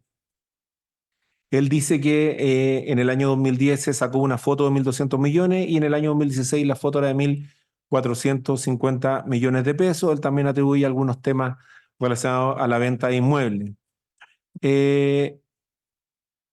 Después se le pregunta, minuto 1:46, dice don Alex, ¿nos podría explicar por qué esto no considera lo que usted escribió como caja o efectivo? Y Villalobos dice, esa información de la caja misma, el servicio no tiene cómo saber la información particular de ese contribuyente. Si estuviéramos en un análisis del impuesto a la herencia, obviamente el proceso sería distinto, porque obviamente hay medidas que uno puede pedir la formación del patrimonio que se declara para efectos de la herencia. Después él explica y refiere el documento 179, que es un documento que en la página 9 hace referencia al incremento patrimonial, y ahí hay algunos análisis, y obviamente este incremento patrimonial no considera aquello que ya señalé anteriormente. Esto da cuenta, obviamente, el patrimonio y qué es lo relevante que hemos visto anteriormente, obviamente esto está dentro de la fase de integración. Y está dentro de la fase de integración y, como mismo lo señaló el señor Álvarez y lo señaló el señor Villalobos también, aquí hay cuestiones que escapan a la dinámica misma del lavado de dinero, porque son cuestiones que dicen relación con que a mayor disponibilidad de dinero, mayor posibilidad de realizar mejores inversiones. Si no hubiese existido el dinero de gastos reservados, no hubiese sido posible la realización de inversiones que en definitiva le permitieron al señor Fuentealba tener el patrimonio que tiene actualmente. Bueno, para tratar de justificar este patrimonio, se presentó por parte de la defensa a un señor que se llama Francisco del Valle. Este señor Francisco del Valle se le presenta como un perito, pero si uno revisa las exigencias que tiene la ley para los peritos, lo primero que señala el artículo 315 dice que, bueno, la descripción de la persona, etcétera, que fuera objeto de la pericia. Lo segundo, la relación circunstanciada de todas las operaciones. Y lo tercero, las conclusiones que en vista de darles datos formularles los peritos conforme a sus principios de su ciencia o reglas de su arte o oficio. ¿Ya? Entonces, lo primero que tenemos es que la relación circunstanciada de todas las operaciones que realizó el señor del Valle no existe. O sea, todas aquellas entrevistas que él dice que tuvo con el señor Fuentealba y la señora Pinochet, no sabemos cuándo fueron, ni cómo fueron, ni qué le dijeron en particular, etcétera. Lo cual además es muy relevante porque forma parte de antecedentes fundamentales de su pericia. Por lo tanto, no tenemos ninguna idea de lo anterior. Y respecto al tema de la metodología, que es una cuestión esencial en las pericias, cuando se le preguntó por la metodología a este caballero, dijo que no describió ninguna y básicamente hizo referencia a el olfato y después de unos días, como al día siguiente, si me equivoco, la corrigió con la experiencia. ¿Ya? Entonces, el olfato y la experiencia. Entonces, cuando uno va a lo que es el olfato está escrito, tiene dos acepciones en nuestro diccionario. Uno que es un sentido corporal, que es bastante obvia, pero lo segundo, que me imagino que a lo que se refería este señor, es sagacidad para descubrir o entender lo que está disimulado o encubierto. ¿Ya? Entonces, podríamos entender que este señor se atribuía la cualidad de ser sagaz y que la metodología de él era la sagacidad. ¿Ya? ¿Y qué significa ser sagaz? Ser astuto, prudente, que prevé o previene las cosas. Es decir, la metodología del señor del Valle, que aquí nos vino a hablar de 5 informes, si no me equivoco, tuvo largo tiempo, es que era sagaz.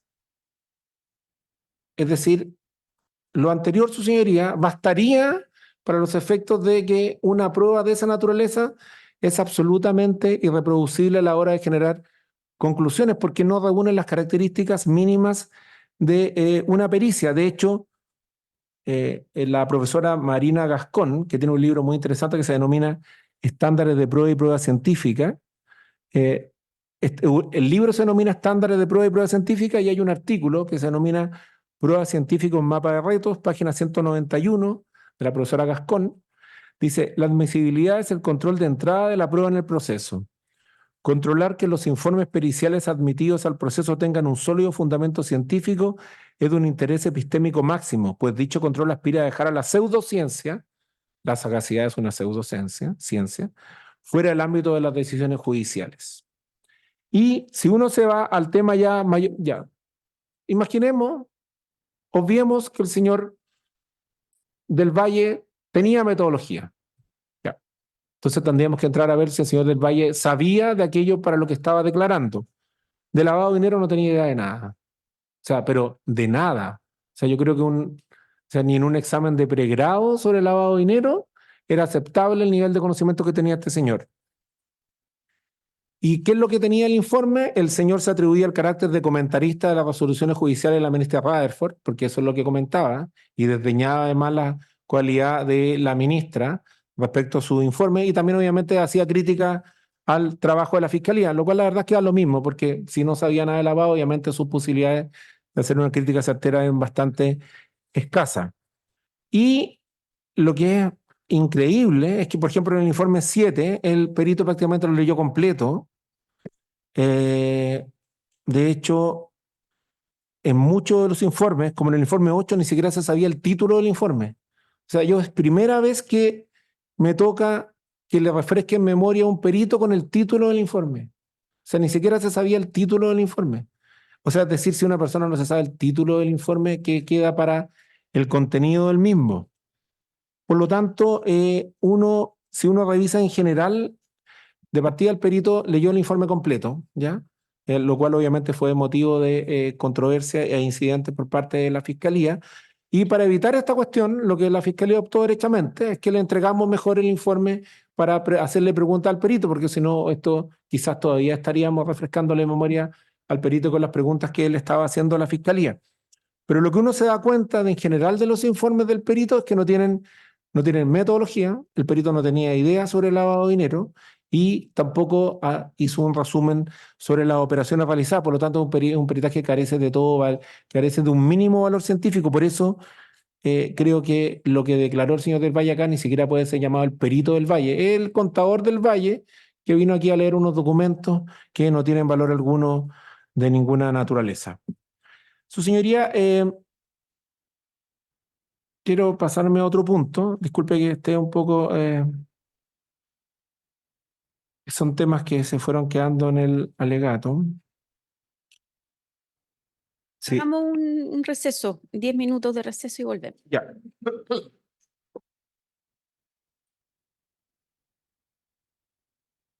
Mm. Ujú.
Continuamos entonces escuchando los alegatos de clausura del Ministerio Público. Adelante. Gracias, su señoría. Ya. Bueno, quería hacer ahora algunas consideraciones respecto, a propósito de este tema que hemos revisado tantas veces de la colocación. Pasó. Hay un audio. Ah, es afuera. Es Voy a esperar que entre el señor González, que tiene un... afuera. Siendo, Tiene la voz fuerte, ¿ah? Sí, siempre lo ha dicho. está haciendo una buena labor. ¿Ah? Tiene una voz como locutor. Sí, verdad.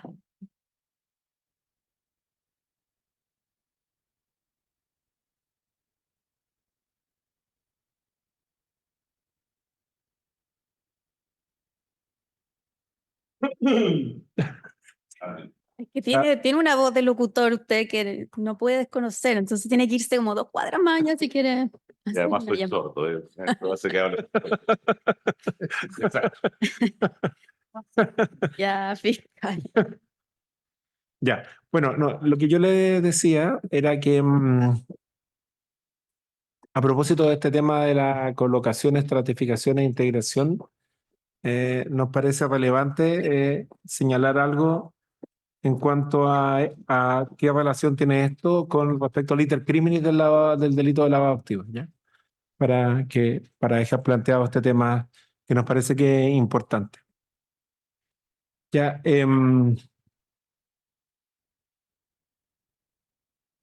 una cuestión previa respecto a esto, como este es un delito que la ventaja que tiene en este caso la malversación de caudales públicos respecto de otros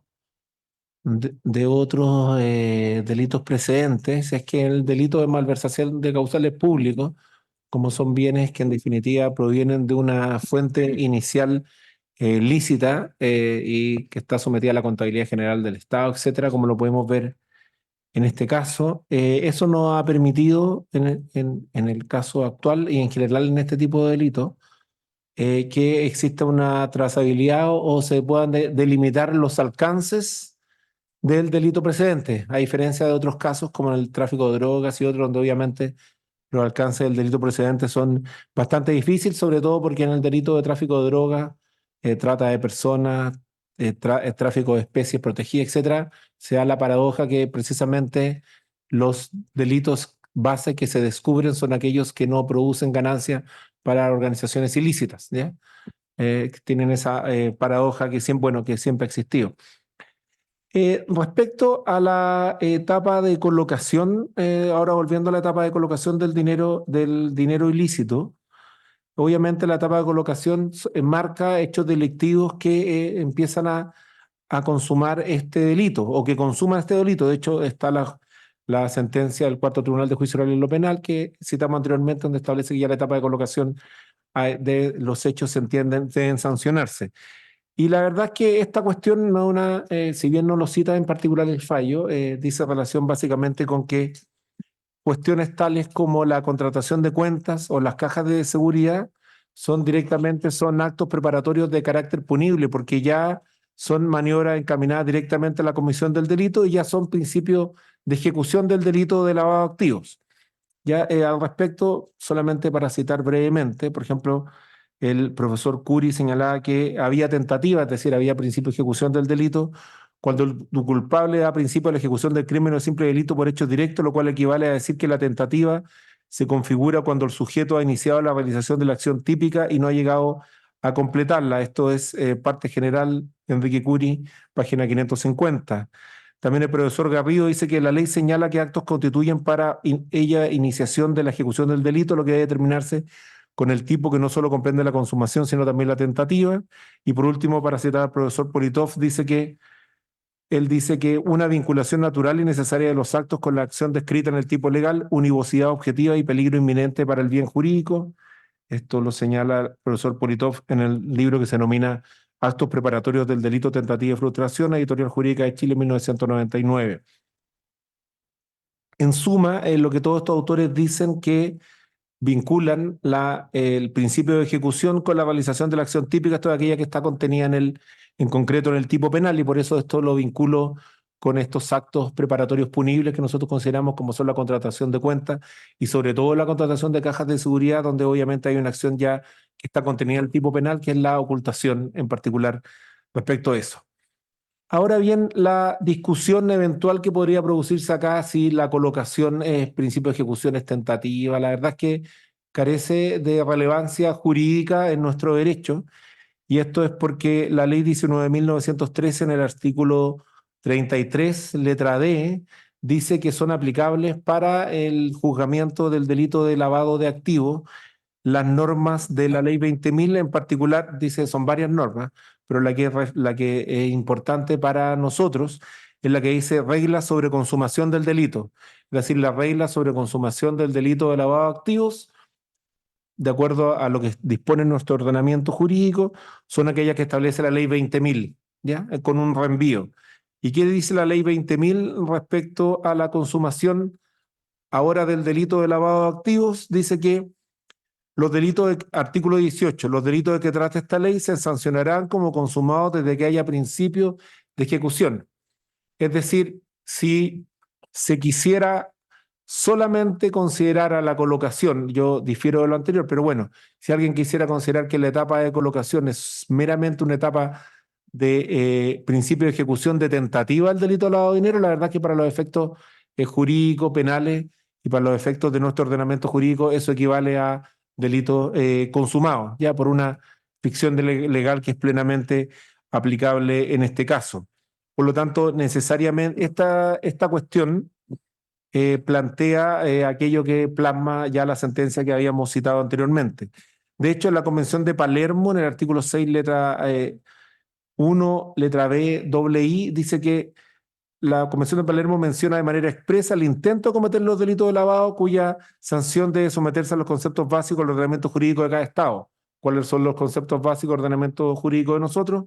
La situación de que deben ser sancionados, de que haya principio de ejecución. Por eso es relevante, además, estos actos preparatorios punibles que hemos denominado que dan lugar al principio de ejecución, como son la contratación de cuentas y sobre todo y evidentemente la cuestión que dice en relación con las cajas de seguridad. El profesor Javier Zaragoza, en su artículo que se llama El delito de blanqueo de capitales, legislación, doctrina y jurisprudencia, que está en este libro La OEA que hemos citado, un libro además que se puede descargar desde la página OEA, desde internet, página 321, dice, en cuanto a la consumación, al igual que la receptación propia, habrá que considerar que este es un delito de resultado y no de mera actividad, por lo que admite formas imperfectas de ejecución y que como todos los delitos de enriquecimiento, la consumación se produce, y esto es lo importante, con la mera disponibilidad o posibilidad de disposición de los objetos o bienes. En consecuencia, dado que la obtención real y efectiva de un beneficio por el culpable pertenece ya a la fase de agotamiento del delito, es independiente de la consumación el que haya o no producido el definitivo aprovechamiento de los efectos de la infracción penal. ¿Ya? El profesor además cita en ese libro alrededor de 10 sentencias del Tribunal Supremo Español que hice en relación con lo anterior. Por lo tanto, nos parece súper importante considerar lo anterior porque el hecho de que nuestro ordenamiento jurídico haga en el artículo 18 esta ficción jurídica a los efectos de la sanción, que en definitiva es una decisión de política penal para los efectos de perseguir el delito de tráfico de drogas, pero también el delito de lavado de activos, es relevante a los efectos de que cualquier discusión respecto de la colocación es un acto que es meramente, que no es un acto consumado, la verdad es que carece de todo sentido, e incluso si tuviese algún sentido, aquí ya hay antecedentes, sobre todo como el proporcionado por el fiscal Zaragoza, que dice en relación a que el aprovechamiento ya es parte del agotamiento del delito. Ahora, respecto a la reiteración de delitos, que es un punto que creemos que es importante poder mencionar, la verdad es que aquí hay varias formas de considerarlo y varias formas de asumir la reiteración, ¿ya? La Fiscalía considera que la reiteración en este caso debe tomar necesariamente como primer elemento y asumiendo un criterio conservador mínimo, es los actos de colocación. Es decir, en nuestro concepto, los actos de colocación ya conllevan una voluntad reiterada porque obviamente los actos de estratificación posterior son actos donde ya se va reincorporando o incorporando en el mercado formal los bienes que ya habían sido incorporados a través de la colocación, ¿ya? También es importante considerar la reiteración también puede ser considerado en este caso de dos formas distintas. Uno puede ser considerado desde el punto de vista de los actos, de los delitos precedentes, y si nosotros consideráramos la reiteración desde el punto de vista de los delitos precedentes, uno se encuentra con que a lo menos hay 4 ejercicios presupuestarios por las leyes respectivas que implican la disposición de dineros de gastos reservados para fines, en lo que respecta a este juicio, para fines ajenos a los cuales está establecida la ley 19.863. Por lo tanto, tenemos a lo menos 4 grandes delitos precedentes que generan esto y obviamente a partir de eso se genera la enumeración que se describe en la parte primera de la acusación.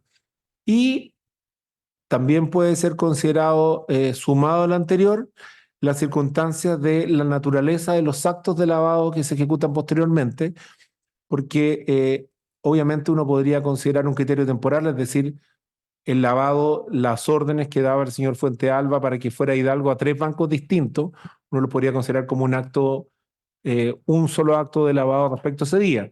Pero también uno podría considerar como actos reiterados de lavado activo el hecho que es distinto el dolo, o a lo menos se evidencia en una voluntad delictual distinta, el hecho de ir al banco, o el hecho de hacer un depósito para un auto, o el hecho de hacer el movimiento de estratificación posterior, el hecho de hacer un pago directo a un civil, como son los pagos que se realizaron para los capítulos 6 de la acusación, o a la sociedad en el caso de la TAM. Por lo tanto, obviamente podríamos dar cuenta también ahí con un criterio de que se trata de actos reiterados, los actos por un lado los bancarios, o los actos que se hacen para pagar a diversos civiles, como en el caso del 2013 al señor Russo, o en el caso del 2013 y 2014 a la señora Ortega.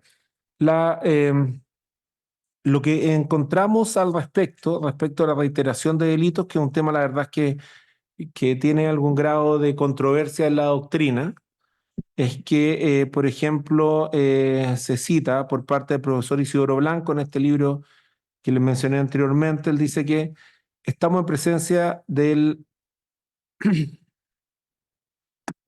No, aquí. Le voy a leer la página 166 de ese libro. Hay un artículo que se denomina Unidad y Pluralidad de Acciones, que es de Isidoro Blanco, página 166, y dice que una de las cuestiones más problemáticas que suscita el delito de lavado de activos es la relativa a la determinación de cuándo existe un único delito de lavado de activos, pese a que se realicen varias operaciones, o cuando existen varios delitos. Dice: la doctrina española ha examinado esta cuestión y ha dado los siguientes criterios.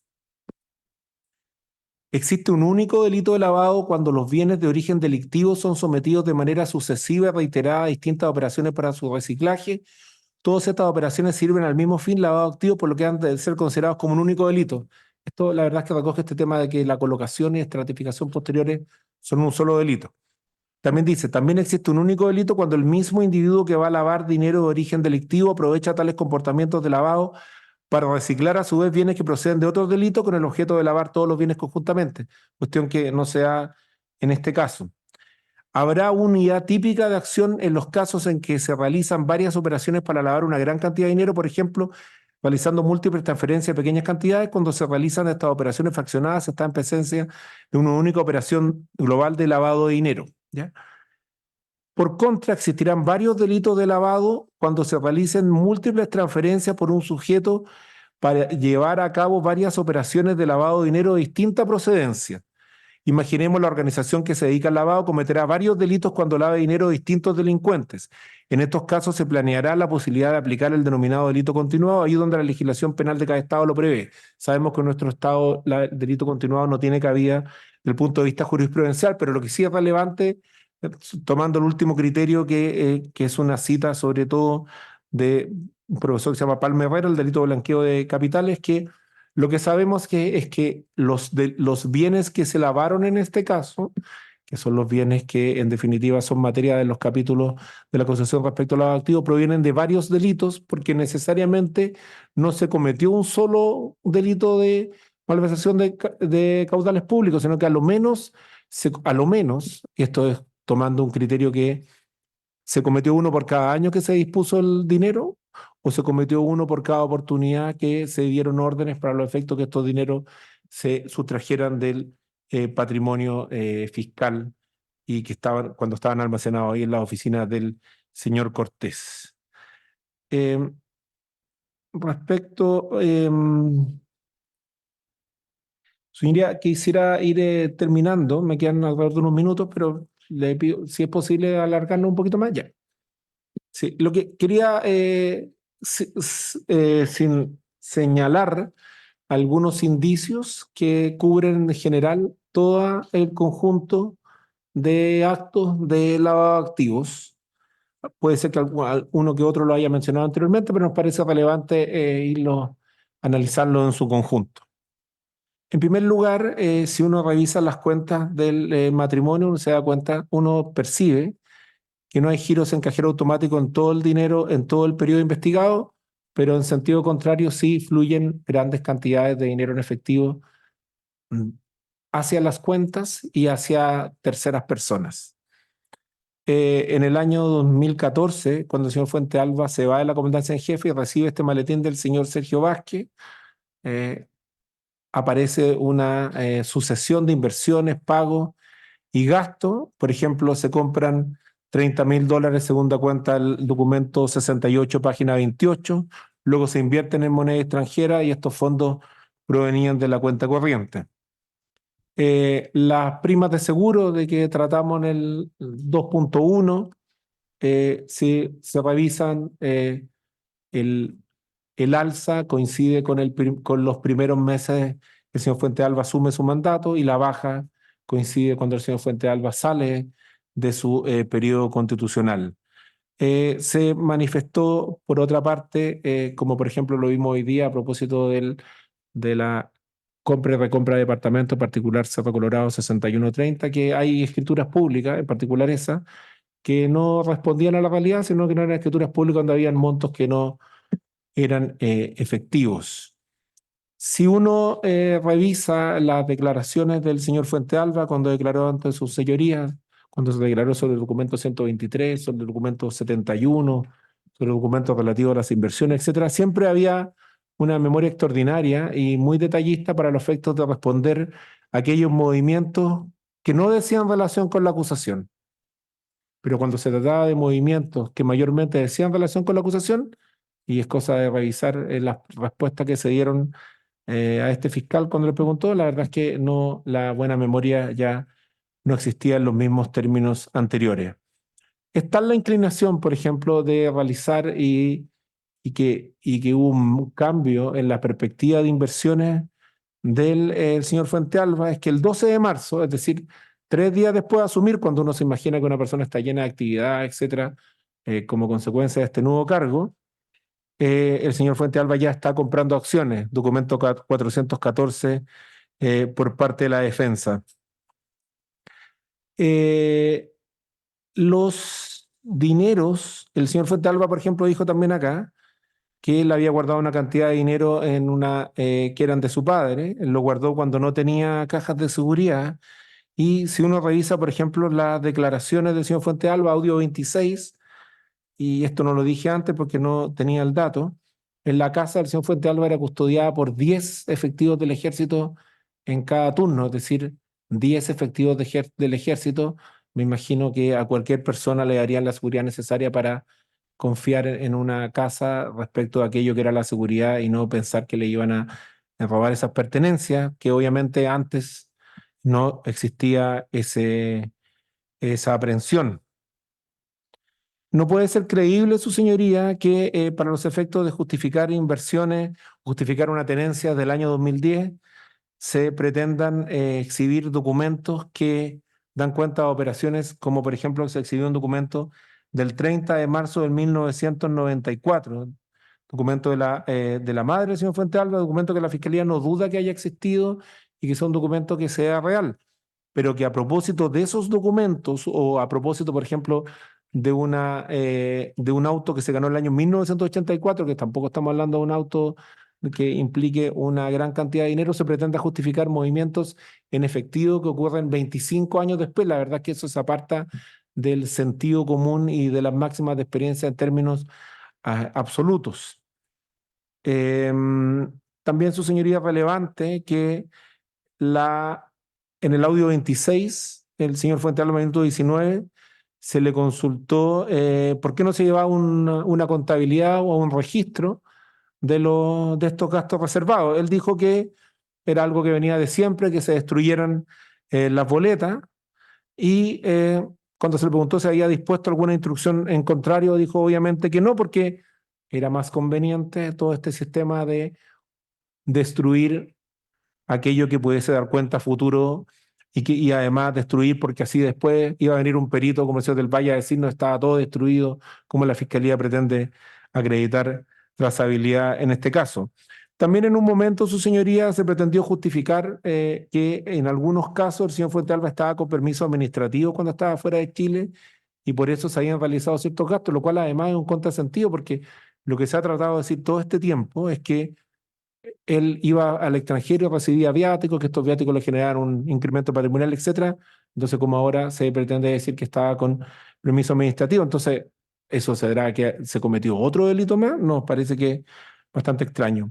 Otra cuestión que es muy indiciaria, su señoría, es que si usted revisa la multiplicidad de transacciones que existe, a las cuales no hizo referencia con este Excel, uno se puede dar cuenta que las cuentas que tenían más depósitos en efectivos y pagos en efectivo son los de la señora Pinochet y no los del señor Fuentealba. Es decir, en cuanto a número de operaciones, ya para salir de la discusión de la reiteración de delitos, la señora Pinochet es aquella que colocó más dineros en sus cuentas provenientes de gastos reservados. Obviamente el reproche es distinto porque en una estamos hablando del señor que comete el delito base y comete el delito base, pues comete el lavado de dinero. Pero la persona que más lavó dinero para los efectos de este juicio a través de actos de colocación es la imputada. Por lo tanto, esto obviamente da cuenta de una voluntad en términos de distraer los dineros hacia la persona que ni siquiera tenía además ingresos formales de ninguna naturaleza. Otra cuestión, por ejemplo, que llama la atención, su señoría, es que estas personas que tienen muchos autos durante este periodo no registran un solo pago de TAC en sus cuentas. Es decir, estos autos andaban siempre fuera de la autopista. No hay un pago de benzina. Es decir, estos autos eran eléctricos, no funcionaban con benzina.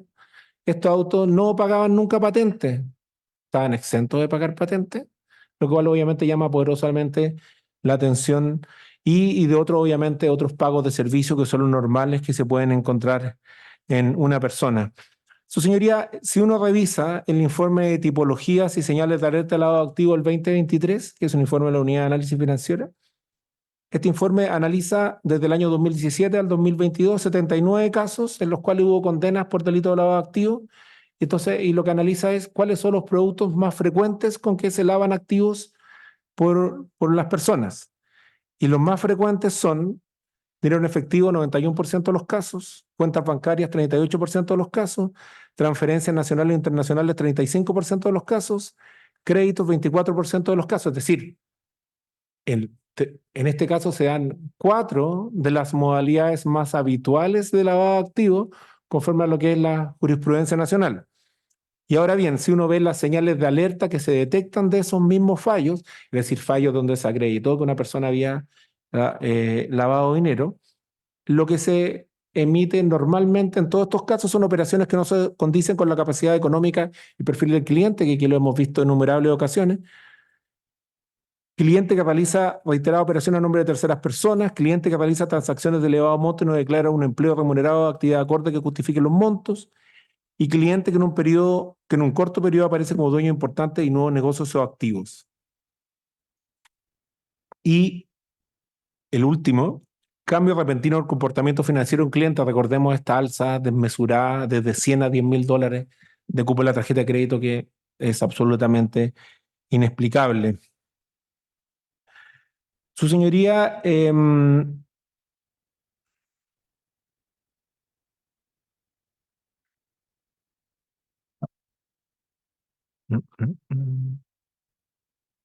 para ir terminando esto.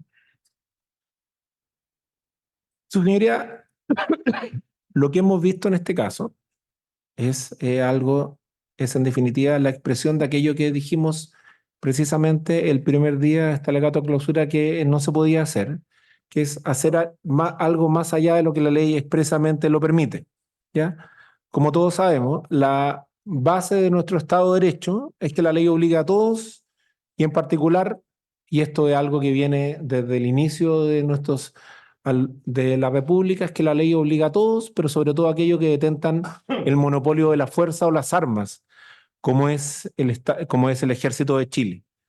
Los dineros públicos, como sabemos, tienen finalidades de carácter público y, como lo señala la Ley de Fuerzas Armadas, lo señala nuestro Código Penal, ante una infracción típica, antijurídica y culpable debe existir responsabilidad penal. El imputado y la imputada, en gran cantidad de operaciones, nunca entendieron esto, por el contrario, siempre entendieron que el mismo concepto que entendió el señor del Valle, es decir, que estos eran fondos de libre disponibilidad. Y como se trataba de fondos de libre disponibilidad, y esto es por lo que estamos el día de hoy acá, es que se realizaron y se ocuparon para fines que son ajenos a lo que establece la ley. No puede ser, su señoría, que la seguridad del país, aquella para lo cual estaban destinados los dineros de la ley 19.863, quede sujeta a este tipo de comportamientos y excesos. No es aceptable que aquello que está destinado al orden público, a la seguridad interna o externa, termine pagándose para que dos personas disfruten de un año nuevo de lujo en la República Dominicana o para que se pague una cena en París por $2.000. Mientras los soldados chilenos, que sí estaban realizando un cometido de aquellos que señala la ley de Fuerzas Armadas, estaban cumpliendo una misión internacional de paz en ese país. Su señoría, el señor Fuente Alba cometió estos delitos valiéndose de su alta investidura. La señora Pinochet cometió estos delitos y se benefició activamente de lo anterior. Esto no significa, y la Fiscalía no ha pretendido en este caso, juzgar al Ejército de Chile como institución por los delitos cometidos por su máxima autoridad en ese periodo. Lo que buscamos es que se condene y se apliquen los comicios que corresponden a aquella persona que, si bien detentó la máxima autoridad del Ejército de Chile, se apartó absolutamente de lo que es las funciones institucionales, las funciones constitucionales y aquello que en democracia se espera de un ejército que está destinado a la seguridad de la nación y no al interés de unos pocos. Eso sería, su señoría. Bien, muchas gracias, fiscal. Lo dejamos entonces hasta acá. Mañana comenzaríamos con los alegatos de clausura de parte creyente. Hasta luego, que tengan buen día.